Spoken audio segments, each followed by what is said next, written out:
살기 좋은 사회, 행복한 가정, 건강한 인간관계, 누구나 바라고 원하는 겁니다.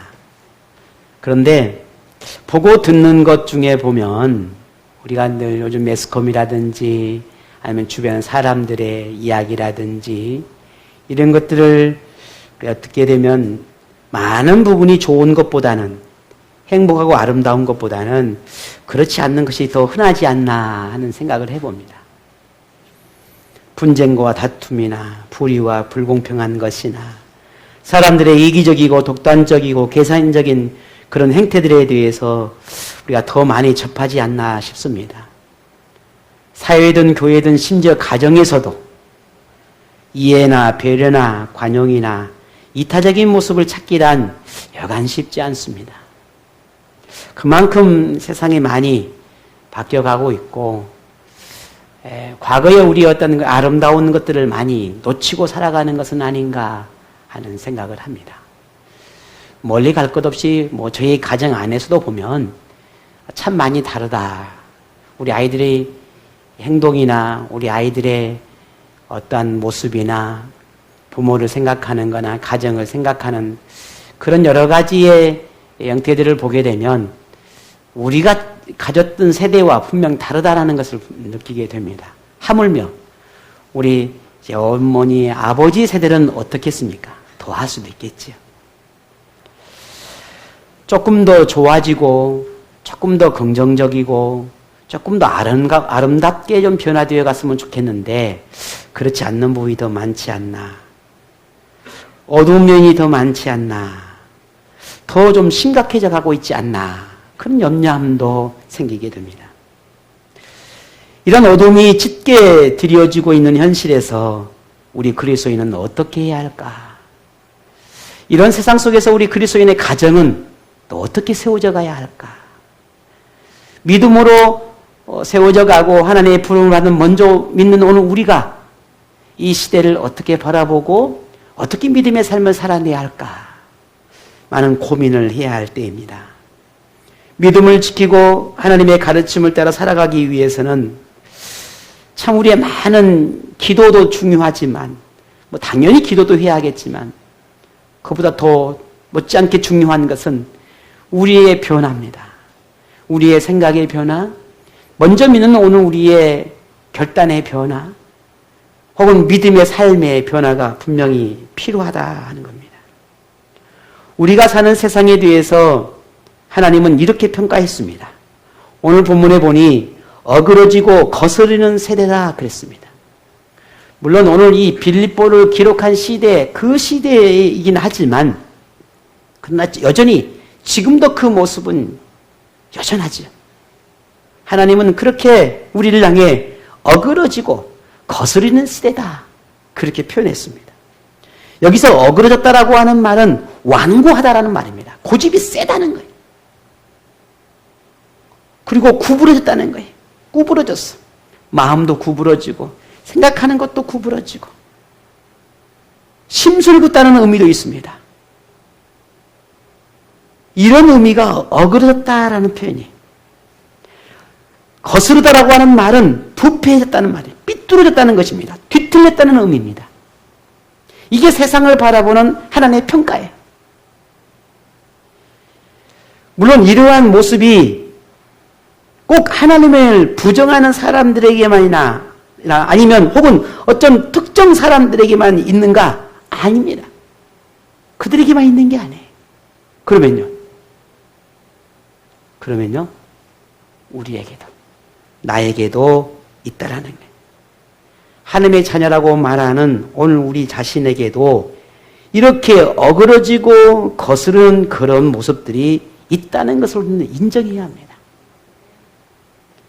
오늘 저와 여러분은 분명 하나님의 구원받은 자녀고 신앙생활을 통해서 많은 것이 변화된 것은 사실이에요.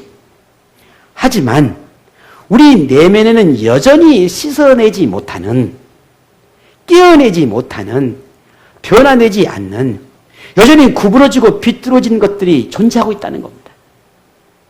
여전히 남아있어요. 남아있는 게 아니라 그도 있는지도 몰라요.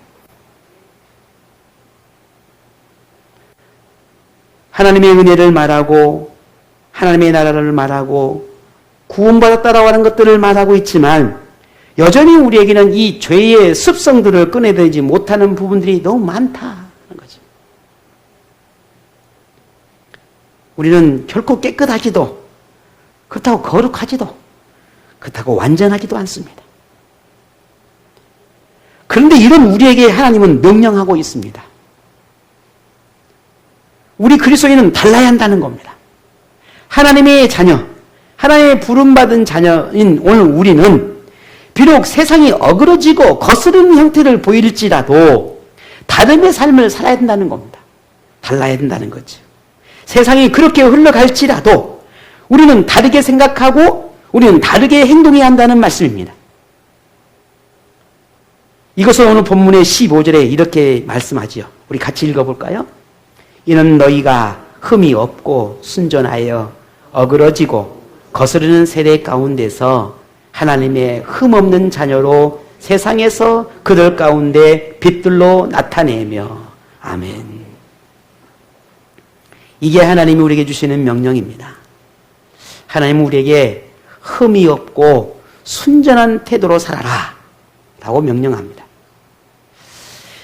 물론 이 말은 우리에게 완벽한 사람을 살아라, 조금도 흠도 티도 없이 그냥 온전한 사람이 되라 라고 하는 그런 의미의 말은 아닙니다. 우리는 그런 존재도 아니고요. 오늘 본문의 말씀의 의미는 그래도 최소한 부끄럽지 않게 살아야 되지 않겠냐는 거예요. 오늘 본문의 깊은 의미는 비난받지 않아야 되지 않겠냐는 거거든요. 비난받지 않도록. 더 나아가서는 세상 사람들과 똑같이 세상들과 섞여서 그들과 똑같은 삶을 살지 않아야 되지 않겠냐라는 겁니다. 조금은 달라야 되지 않겠냐. 하나님의 자녀답게 조금은 바뀌어야 되지 않겠냐라고 하는 것이 오늘 흠이 없고 순전한 삶을 살아야 된다라고 하는 말씀의 의미입니다. 우리 주변에는 거기에도 나도 있겠지만 우리 주변에는 심술궂고 참 밉상인 사람이 있습니다. 왜 꼭 저럴까? 왜 그래야만 할까? 왜 그럴까? 이렇게 생각하는 우리 주변의 사람들 꼭 있지요, 보면. 비뚤어지고 굽어진 생각이나 그런 사람들, 완고하고 공격적인 사람들, 무슨 말을 해도 항상 공격적이고 비뚤어지고 부정적이고 꺾어지고 그런 완고함을 가진 사람들이 분명히 있거든요. 뒤틀고 비꼬는 사람들이 꼭 있습니다. 아무리 좋은 말도 그렇게 비틀어버려. 항상 우리 주변에는 없으면 좋겠지만 늘 있는 것도 아니지만 그래도 있다는 거예요. 물론 오늘 우리 자신도 그럴 수도 있고요. 나도 그럴 수도 있고요. 하지만 하나님의 자녀인 우리는 그들을 대하는 때에 똑같은 태도로 대하지 말아라는 거예요. 상대가 비꼬았으니 나도 비꼽고, 상대가 뒤틀리게 말을 하니 나도 뒤틀리게 말하고, 심술궂게 대하니 나도 심술궂게 대하고, 그러지 말라는 거예요. 근데 참 쉬운 것 같아도 어렵죠. 왠지 나도 그렇게 해야만 속이 좀 시원한 것 같잖아요. 저만 그래요. 여러분은 안 그러는데 저만 그래요.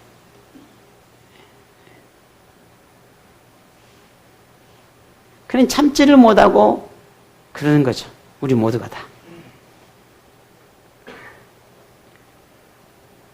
그러지 말라는 거예요. 근데 마치 어두운 곳에 빛을 비추는 것처럼 그들에게 하나님의 말씀을 따르는 선을 행해야 한다라고 하는 것이 오늘 본문에 우리를 향한 하나님의 명령입니다.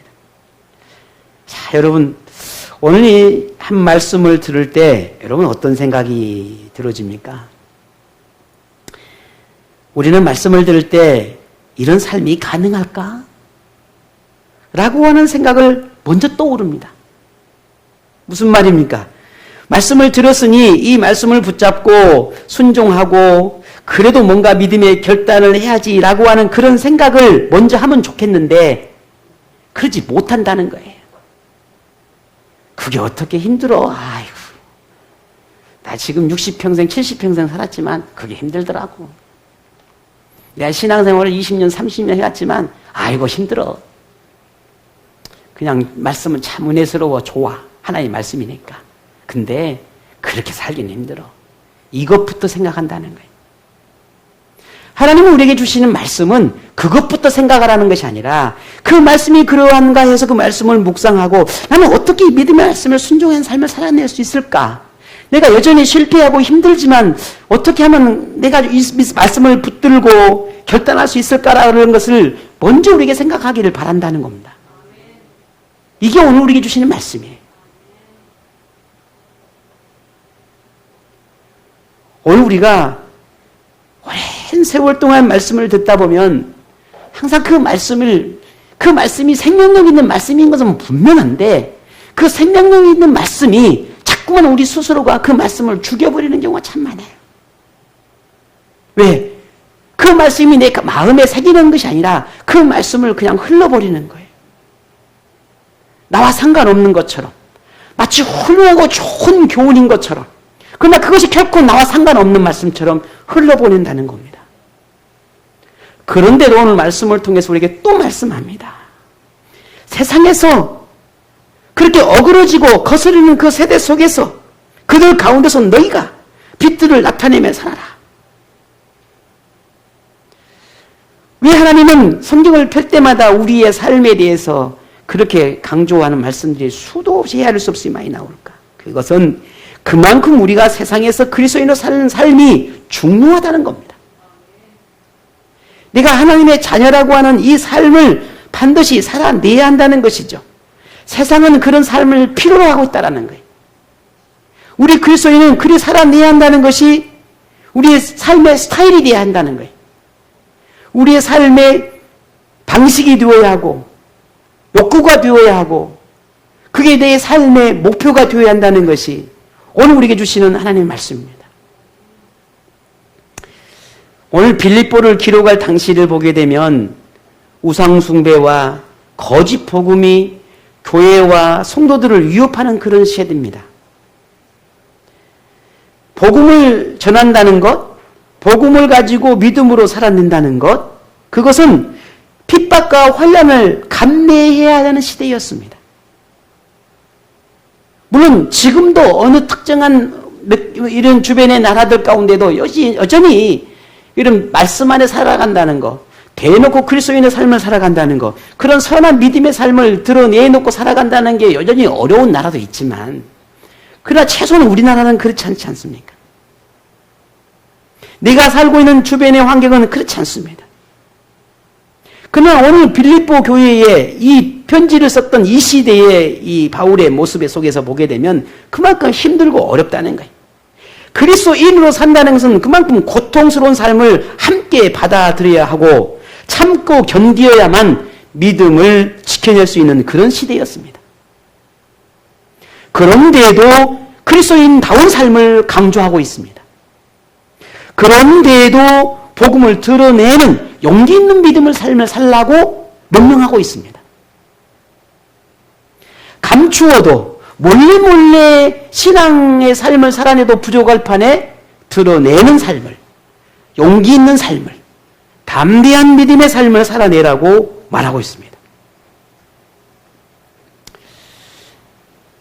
하나님이 이토록 강하게 말씀하신 것은 비록 시대가 변할지라도 하나님의 가르침이 이념이나 사상이 아니라 우리가 살아가는 삶의 방식이고 하나님이 나를 이 땅에 보내신 그 삶의 목적이고 하나님이 나를 하나님의 자녀로 부르셔서 그렇게 살아가도록 하는 행동 양식입니다. 그래서 하나님은 우리에게 그렇게 강하게 말씀하고 있는 겁니다. 이런 말씀은 우리에게만 주는 게 아니라 어느 시대든 어느 나라든 어느 민족이든 예외가 없습니다. 모두에게 똑같이 말씀하고 계셔요. 빛을 나타내는 생활, 빛이 되는 신앙으로 살아야 한다는 이 하나님의 자녀에게 주어진 하나님의 명령은 과거 누군가가 아닌 지금 오늘 성경 속에 기록되어 있는 이 빌립보 교회를 향한 메시지인 것은 분명하지만 그들에게 주는 메시지 뿐만 아니라 지금 나에게, 지금 우리 교회에, 그리고 여러분에게 주신 메시지라는 것을 기억하기를 바랍니다. 이건 누군가가 아니에요. 나예요. 세상은 하나님의 가르침과는 다른 길을 갑니다. 그렇다고 세상을 등지고 살 수는 없습니다. 도리어 우리가 세상 속에서 살아가야 하는 것이 하나님의 뜻이고 하나님의 계획입니다. 우리가 홀홀단신으로 신앙생활을 하고 하나님 믿고 혼자 예배하고 혼자 기도하고 혼자 뭔가 그렇게 신앙의 삶을 살아간다면 그것처럼 편한 거 없을 거예요. 누가 기도 안 한다고 뭐라 할 사람 없고, 내가 예배를 들어 누워서 드리든 엎드려서 뭐든 찬양을 내가 눈 감고 하든 눈 감고 뜨고 하든 내가 어디 굴 속에서 하든 산에서 하든 바다에서 하든 들에서 누가 뭐라 하겠습니까? 그렇지 않아요. 내가 뭐 교사를 할 거요, 가서 내가 어디 찬양대를 할 거요, 반주를 할 거요, 뭐 마음에 안 든다고 해서 교회를 안 나갈 거요, 뭐 마음에 드니까 교회를 나갈 거요. 아무 거침이 없어요. 하나님이 그런 삶을 원하는가? 아니라는 겁니다. 그건 신앙생활이라 할 수 없어요. 물론 하나님을 믿는 믿음의 삶은 하나님께서 바라보실 수는 있겠지만, 하나님은 우리를 나 혼자 신앙생활하는 것이 아니라 나를 세상 속으로 들여보냈었거든요. 어둠으로 들여보낸 거예요. 그 속에서 내 살아내는 것이 신앙생활이에요. 하나님은 오늘 우리에게 그렇게 말씀하고 있는 겁니다. 세상 속으로 들어가라는 거예요. 그곳에서 너의 다름을 보여주라는 거예요. 왜? 하나님의 자녀니까. 그리스도인이니까. 세상은 자신의 생각과 판단을 따라 살지만 우리 하나님의 자녀는 하나님의 가르침을 따라 살아야 합니다. 세상은 자신이 옳다고 여기는 것을 위해 살지만 하나님의 자녀는 오늘 이 진리인 하나님의 말씀을 기준으로 삼고 살아야 합니다. 세상은 자신이 기준이지만 오늘 하나님의 자녀는 하나님의 기준이 되어야 합니다. 교회 안에서도 마찬가지예요. 내가 기준이 되면 항상 불평불만이 나와요. 내가 기준이 되고 내가 중심이 되면 모든 것이 다 마음에 들지 않아요. 교회도, 목사도, 성도도. 그 어떤 것도 마음에 들지 않아요. 왜? 내가 중심이 되어 있으면 그래요. 그러나 하나님의 중심이 되면 달라질 수 있어요. 우리의 기준은 내가 아니라 하나님이 되어야 돼요. 내가 원하는 교회, 내가 원하는 목사, 내가 원하는 성도, 내가 원하는 그 어떤 것들을 찾기 시작하면 모든 게 다 불만투성이 될 수밖에 없는 거예요. 왜? 그건 나를 위해서 존재하는 게 아니거든요. 근데 나를 위해서 존재해 주기를 바라니까 늘 불만이 될 수밖에 없고 늘 그게 마음에 들지 않을 수밖에 없는 거예요. 그럼 교회는 그런 곳이 아니에요. 그래서 세상은 항상 내가 기준이 되니까 늘 뒤틀릴 수밖에 없어요. 구부러질 수밖에 없어요. 삐뚤어질 수밖에 없습니다. 그럼 자신의 유익에 초점을 맞출 수밖에 없는 거예요. 하지만 하나님의 자녀는 선을 행하고 하나님의 영광에 초점을 맞추는 삶이 되어야 한다는 겁니다. 이게 다른 점들이에요. 만일 오늘 저도 그렇고 여러분도 그러고요. 우리가 살아가는 모든 삶의 일련의 모든 상황 환경 속에서 항상 내가 중심이 되지 않도록, 내 생각이 기준이 되지 않도록, 내가 원하는 것이 기준이 되지 않도록, 내가 바라는 것이 기준이 되지 않기를 바라야 합니다. 늘 하나님 중심이 되어야 돼. 할 수만 있으면 모든 걸 하나님의 눈으로 바라보려고 노력해야 돼.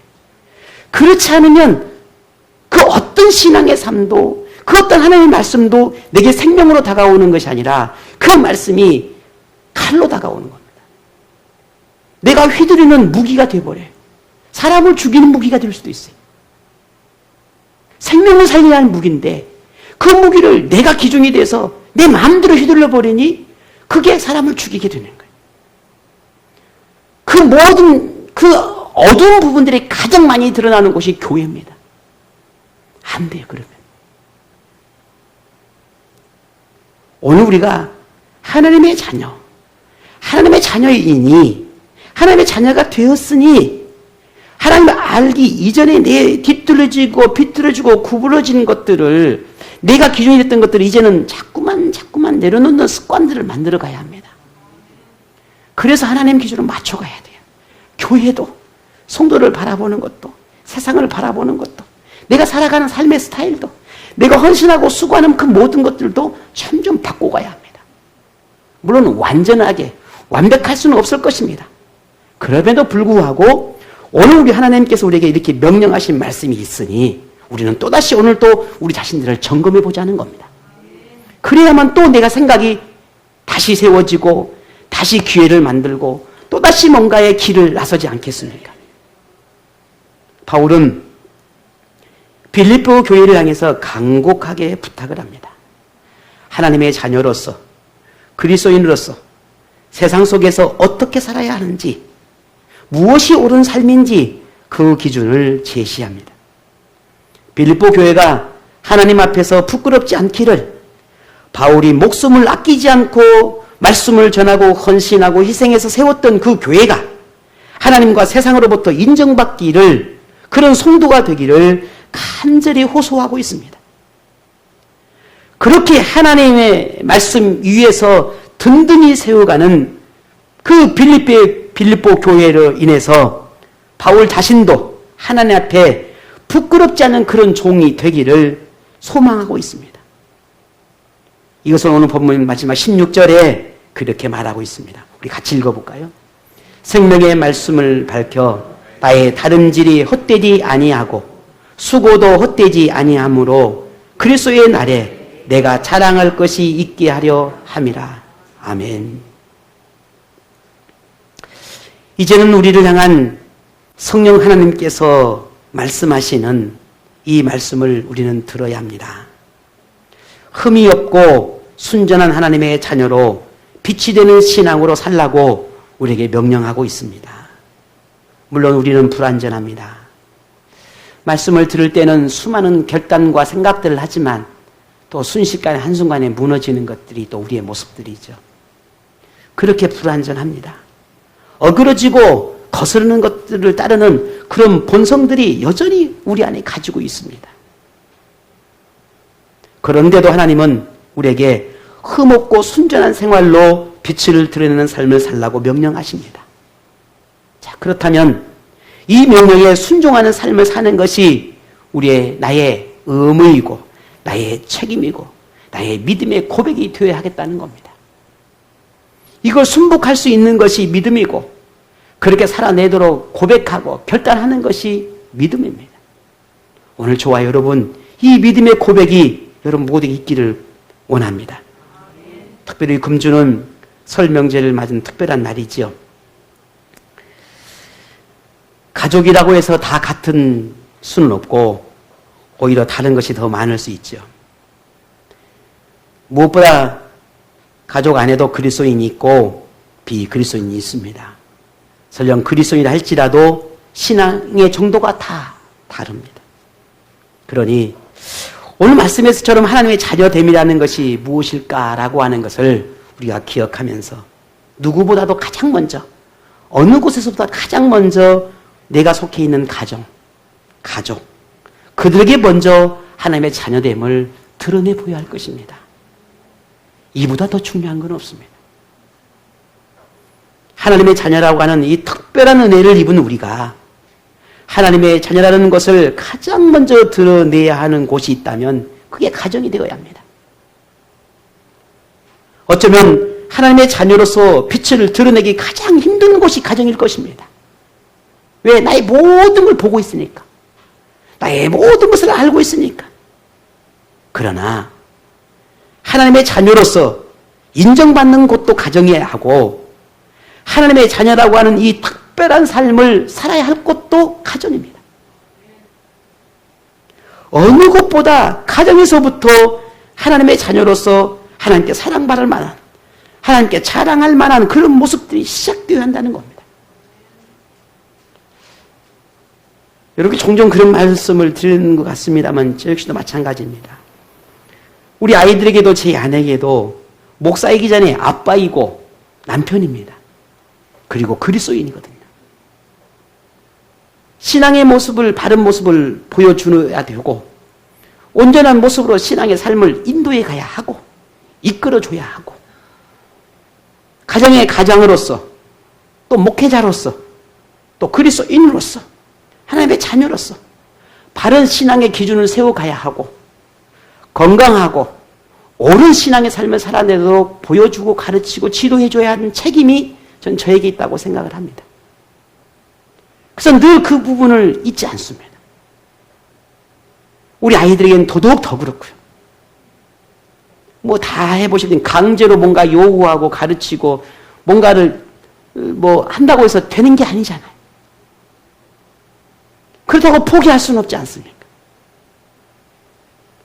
더더욱이나 그래서 하나님의 자녀됨을 우리 어머니, 아버지들이, 우리 부모들이 가장 잘 보여줘야 하고 가장 잘 드러내야 하고 그것이 교회가 아니라 가정이라는 말입니다. 이를 위해서는 이런 가정의 삶에서 하나님의 자녀되고 그 빛으로 살아가는 그 신앙의 모습을 우리가 드러내기 위해서는 가장 중요한 게 하나님의 말씀이에요. 다른 게 아니에요. 하나님 말씀을 붙드는 것이야말로 최고의 모범입니다. 그게 모범 답안이에요. 신앙이 다른 것 때문에 서로 다툴 수는 있어요. 신앙이 있고 없고 때문에 다툴 수도 있어요. 혹은 그런 차이 때문에 서로의 의견 충돌이 일어날 수도 있습니다. 네가 올래? 내가 올래? 뭐 네가 나를 따라와라. 내가 네를 따라가마. 뭐 아무튼 가정이라고 해서 그렇게 많은 세상과 크게 다르지 않은 그런 모습이 있을 수 있습니다. 그러한 때 우리가 어떻게 기준을 세워야 하겠습니까? 그러한 때 무엇이 기준이 되어야 하겠습니까? 내가? 안 해. 그건 다툼일 수밖에 없어요. 더 깊은 수렁에 빠질 수밖에 없어요. 하나님의 말씀입니다. 하나님의 말씀이 기준이 되어야 하고 하나님의 말씀이 교훈이 되어야 하고 그 하나님의 말씀이 가훈이 되어야 하고 그 하나님의 말씀이 방향이 되어야 합니다. 그래야 가정이 바로 세워질 수 있습니다. 남편이라고 해서 혹은 아내라고 해서 그게 기준이 되어서는 안 됩니다. 항상 우리의 가정은 하나님의 말씀이 기준이 되어야 합니다. 하나님의 가르침에 집중하고 그래서 스스로 제어하고 참고 견디며 그렇게 순종을 통해서 하나님의 말씀을 결단하는 그런 묵상들이 늘 우리 안에 일어나야만 합니다. 그래야만 비로소 지금 당장은 불협화음이 있을 수 있겠지만 결국은 그것이 빛을 발하게 되고 선한 영향력이 있는 하나님의 자녀로 살아낼 수가 있게 되는 것입니다. 그래야만 가정이 바로 세워지고 하나님의 은혜를 누리는 가정으로 표현할 것이라는 말입니다. 가정의 복음화는, 가정의 진정한 평화는 누구의 주장이 아닌 하나님의 자녀인 우리가 하나님의 교훈을 따라 순종할 때 비로소 완성할 수 있다는 것을 우리는 결코 잊지 않아야 할 것입니다. 그러므로 하나님의 자녀에게 주신 이 생명의 말씀을 마음에 새기고 더욱 마음을 지켜내시기를 바랍니다. 사람의 대의를 따르는 것보다 하나님의 가르침을 먼저 생각하십시오. 사람 앞에 예의를 갖추는 것보다 또 그런 것도 물론 중요하겠지만 하나님의 자녀로서 하나님 앞에 예의를 더욱 중요하게 생각하셔야 합니다. 사람의 호의에 순응하는 것도 필요하겠지만 하나님 앞에 부끄럽지 않는 하나님의 자녀이기를 더욱더 바라셔야 합니다. 하나님은 그런 여러분을 도울 것이고 구원의 은총 또한 베푸실 것입니다. 하나님의 자녀로 살고자 하는 오늘 여러분에게 하나님의 부름받은 오늘 여러분으로 인하여서 여러분의 가정에 하나님의 영광이 임하고 복음의 은혜가 임하고 하나님이 주시는 기쁨과 감사가 충만하게 되기를 축복합니다. 말씀을 붙들고 마음을 강하게 하고 두려워하지 말고 더욱 하나님의 은혜를 사모하는 그런 하나님의 자녀로 살아가시기를 바랍니다. 오늘 그런 여러분에게 항상 말씀 앞에 순복하고 두렵고 떨림으로 하나님이 주시는 그 구원을 여러분과 여러분 모든 가정이 이루어가시기를 주의 이름으로 축복합니다.